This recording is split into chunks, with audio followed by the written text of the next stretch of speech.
Hi, it's Paula from Pola Quilting. Welcome back to my channel. Every October it's time for me to start on my special Christmas project. My Christmas project is to prepare something for Street Angels Southampton.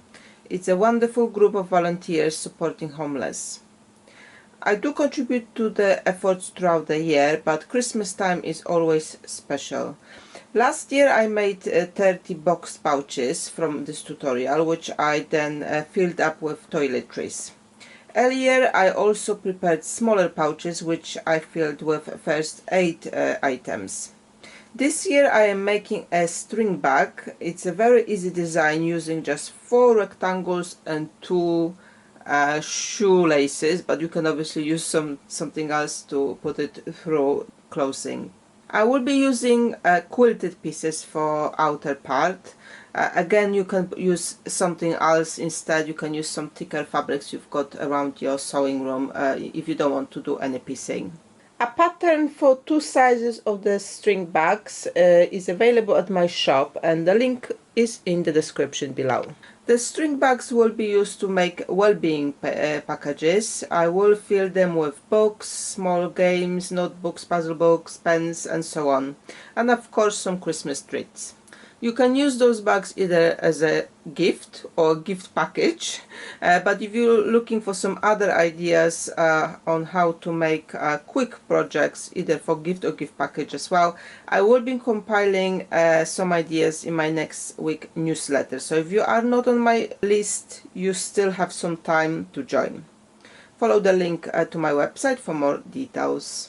The other reason why I like working on these small projects is that I can use up all odd blocks, fabrics and scraps. I normally only get my stash from scrap store or from donations, which means I end up having variety of odd shaped scraps, but also a large collection of unfinished projects and the random blocks.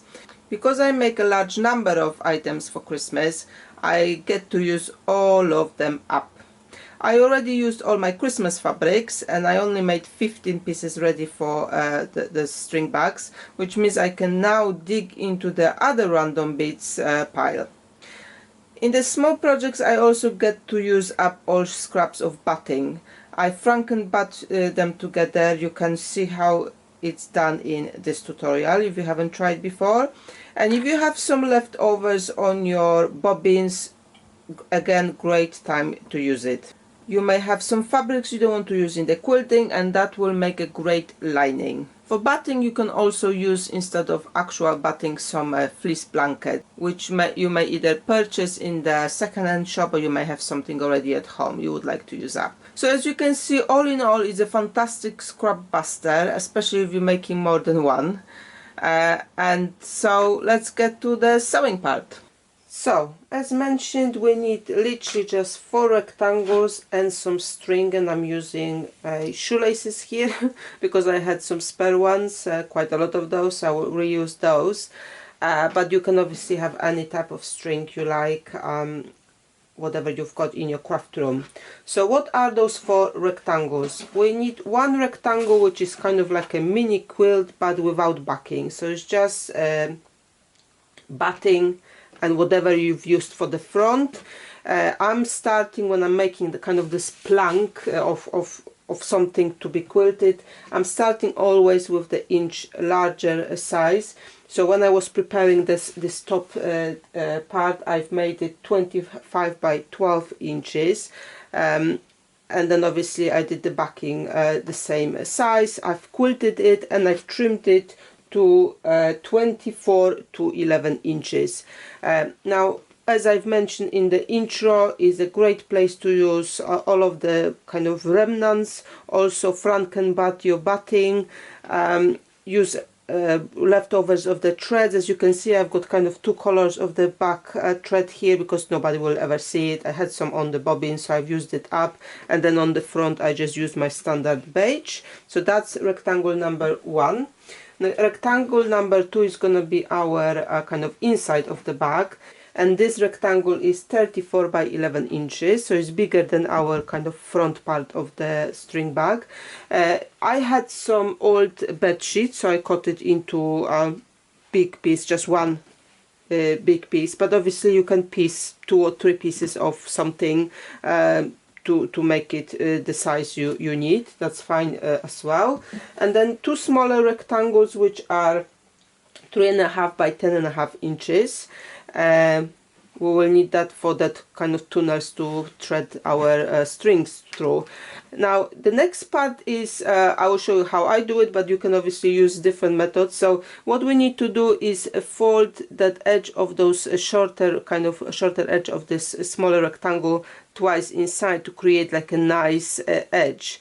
You can take it to the iron and just iron the fold twice and then stitch in. What I normally do, I just I've got my 1/4 inch foot on my machine, so I will stitch 1/4 inch without folding anything, and then that seam is gonna be where I'm gonna fold my fabric once, and then second time to fold on each other and then secure. So whichever method you choose, or you may have even third method how to do it, what we want to kind of end up with is you will have half an inch folded under double, so there are no raw edges on both sides. So I will do it now. Okay, so little bit of kind of chain piecing here, because obviously I can work on both of those rectangles at the same time.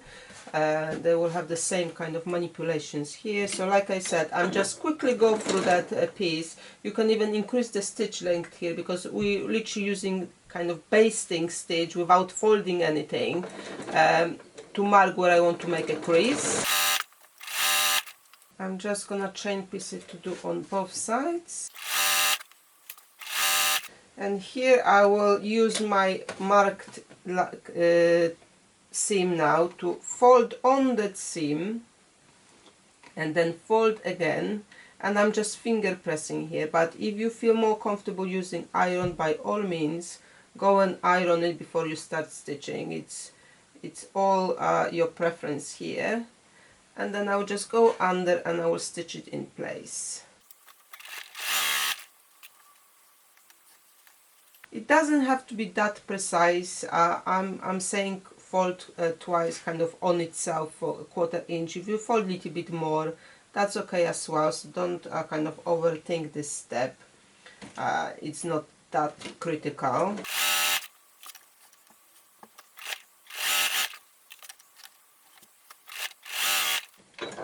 Okay, we are ready now. Literally, we're already ready to put it all together. That's how easy that project is. So before we carry on with the project, let's just round up where you can find me and how you can support my work.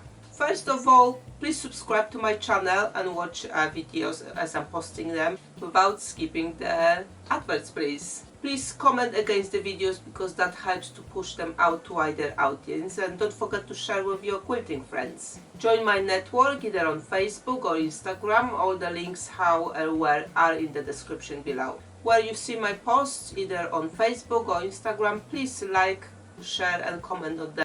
If you like to add something extra, I've got now membership available through the YouTube. You can also use a super thanks on YouTube, or buy me a virtual tea, coffee or lunch using a form on my website. You can also support me by subscribing to my newsletter via my website. That will help me to notify you when I publish new videos or blog posts, or maybe there are some items available to purchase on my website. However you decide to support this channel, thank you very much for being here, and I hope you enjoy the content.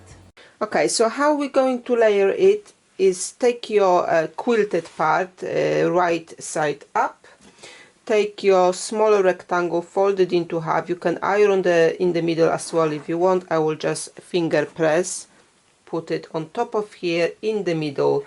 Now I usually eyeball it. If you don't want to eyeball it, fold it into half, both of those parts, and match the kind of middles. But if you're okay with eyeballing, just put it there. And I'll just use one pin here just to hold it in place for me. And then you want to take your inside part of it and put it right side down. You may like to now use some either pins or so clips to keep it all together. and we will stitch with a 1/2 inch allowance here. I like to use a bit bigger allowances because I am not securing any edges here with either a zigzag, or you may have a serger. So because I'm not doing that, I want to be a little bit away from the edge when I'm stitching for seam allowance, and just make sure that if you use a pin here to hold it in place, it's far away to have that 1/2 inch free at this edge. So you can either stitch that first and then repeat on the other side, or you can kind of prepare both of the sides at the same time. Again, your preference and how much space you've got, maybe how comfortable you're feeling with doing kind of few steps at the same time rather than one. Again, I will just eyeball it just to pin in place somewhere at the bottom here so it doesn't move when I will add my top part.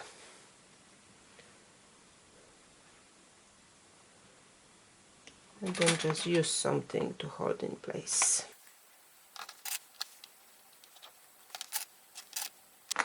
Okay, I will now change my foot at the machine because I've got 1/4 inch foot there, and I need to stitch it with 1/2 inch allowance on both sides, and we'll be ready to put it together.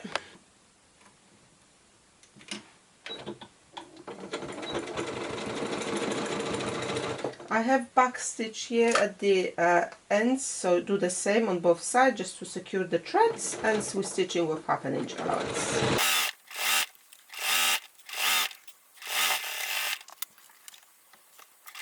That space here is big enough that I can kind of chain piece the other side straight away. So if you like to do it, do it. If you rather prefer do one thing at the time, again, don't worry, just cut the thread after you finish the first side and start stitching the other one.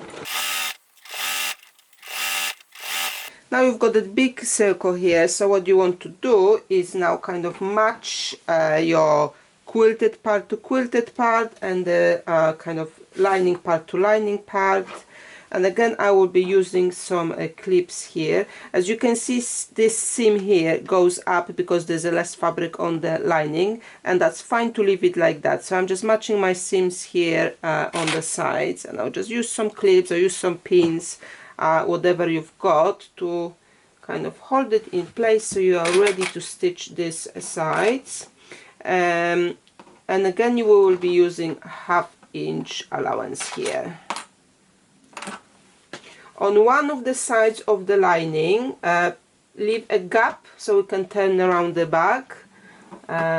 You can choose it on this side, on the other side, doesn't matter, just leave yourself a little bit of opening there. And I will match it on this side again. Now there's one more step I will do here before I start stitching my sides, and this step is optional, but I will tell you why I'm doing it. So as I'm putting that batting side quite flat, I will stitch on the very edge here. There is no opening here, there's no need for seam, but I will do that because it will help me later recenter this batting inside my bag. So like I said, it is optional. You don't have to do it if you don't want to, but if you do, you will start stitch from here. You stop somewhere where you want your opening, you restart somewhere where you left that gap about, I don't know, 4 inches, 3 inches, and then you can go all around. So on the sides here I will be using 1/2 inch allowance. Here is literally just to grab the fabric, 1/4 and 1/8 less, whatever you can do, just to grab that fabric to create some sort of crease. You can feel it better later. So I will put my opening here, so I'm just putting 2 clips where I want to stop stitching, and I'll put two clips where I want to start stitching back, and the clip on this one side again. So I will start stitching from this side.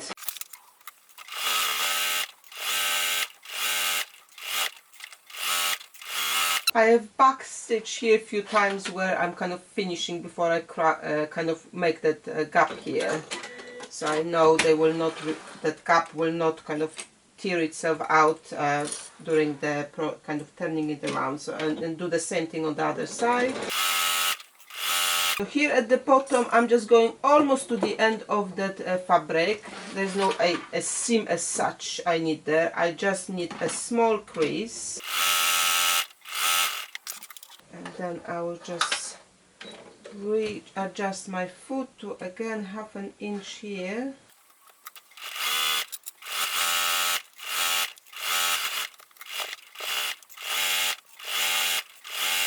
So the bag is pretty much done, just few final touches to make it look better. So obviously first of all I want to turn it around.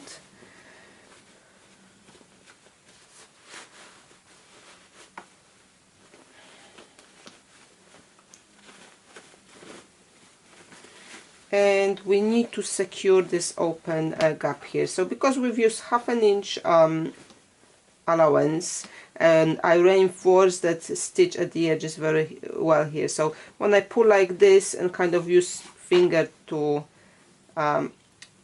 smooth it out, I'm pretty much okay to start stitching straight away. But depending on your fabrics you're using, obviously you may like to take it to the iron to kind of make that crease nicely before stitching, but I will do it now. So I've sewn it about 1/8 from the edge here. I'll just remove extra threads here.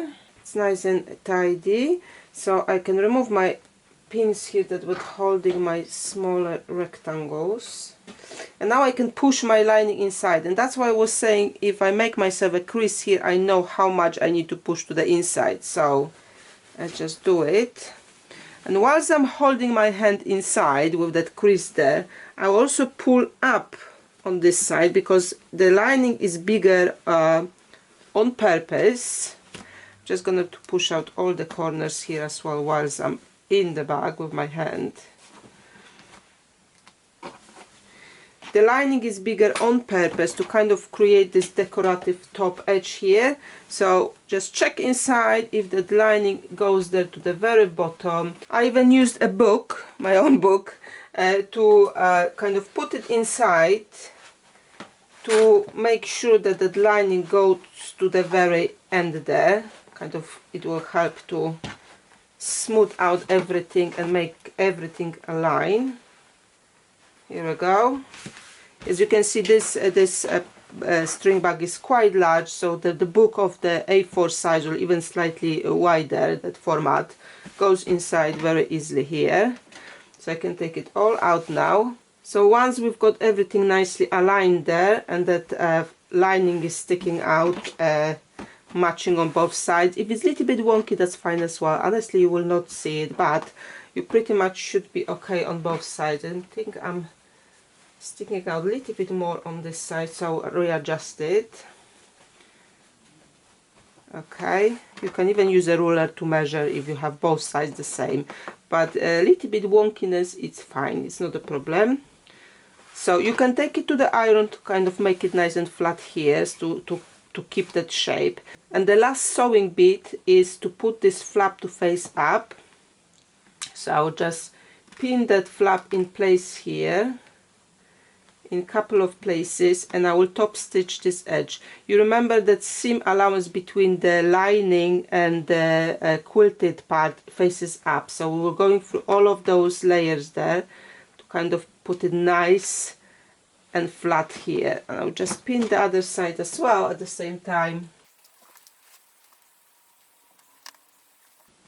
And if your machine allows you to use that kind of narrow part where you have for when you're doing the sleeves or you're doing the bottom of the trousers hems, you know, sometimes you can remove a bit and you have just a nice small part to put a thing round things under, then that's a great way of doing it. And then you can just go all around, you don't have to stop here, just go all around and top stitch that. My machine is taped, so I won't be able to do it that way. So I'm just gonna have to kind of squish it and go around it, but it definitely would have been better if I could remove it, my table from the machine.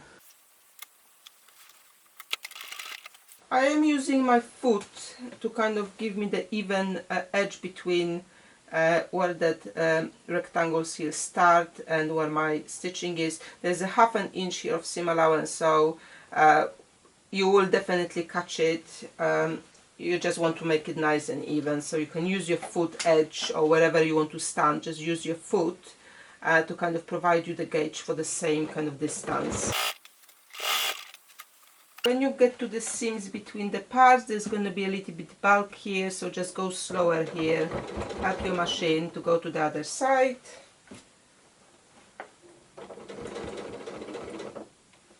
You may readjust your foot as you go along somewhere. And if you're scrunching like I do, because you cannot kind of adjust your machine this space here, then just be careful not to go through the layers, so just go slowly.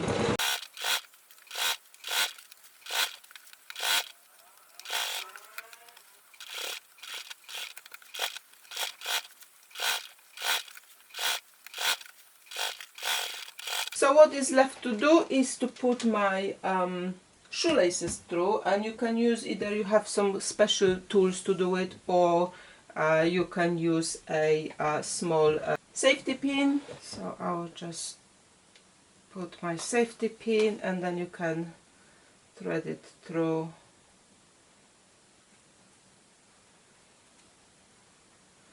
And you need to go obviously all around, so I will have one knot on one side, and then second shoelace go other way around, so the second knot will be on the other side, and that's how I will kind of prepare it. So as you can see, this bag is very nice size. Obviously you can adopt the sizes to make it maybe smaller or even bigger, depending what you will be putting inside. And that's not just something you can do for Christmas. Anytime you need some nice packaging, you can obviously use this idea. So you're kind of doubling up the gift, because the package is also a gift and can be used, so quite useful. So that's one side now done, and I can just take a little bit more out from this side.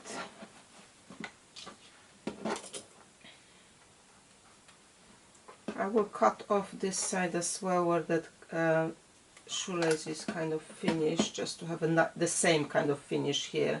If you have a smaller shoelaces or some nice string, obviously you don't have to worry about that. But you go one side done. This is too short to go around, so I'll just use another full shoelace.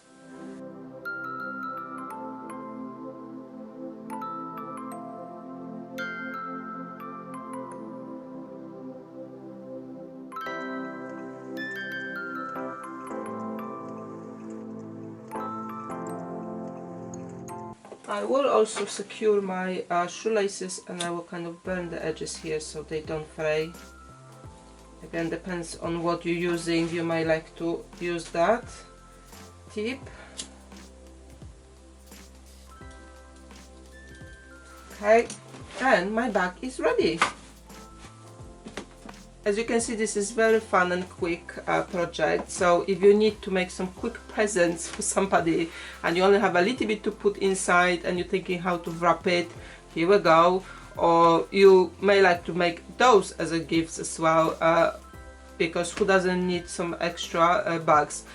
I'm using Christmas fabric because that's what I had in mind to use up for my special Christmas project, but obviously you can make it from anything you've got around.